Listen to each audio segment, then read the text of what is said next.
In front of me is Nubia Neo 2, and today I would like to show you how you can connect it using Bluetooth. Begin by launching Settings and hitting Bluetooth. Then use the switcher next to Use Bluetooth to activate it, and just wait for available devices to show. When they do, click on the one that you wish to connect to.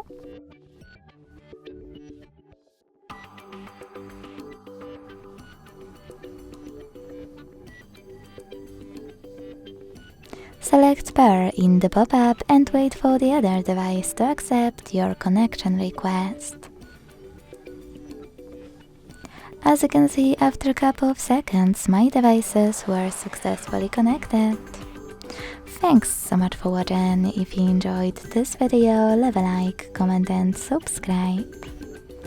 Bye!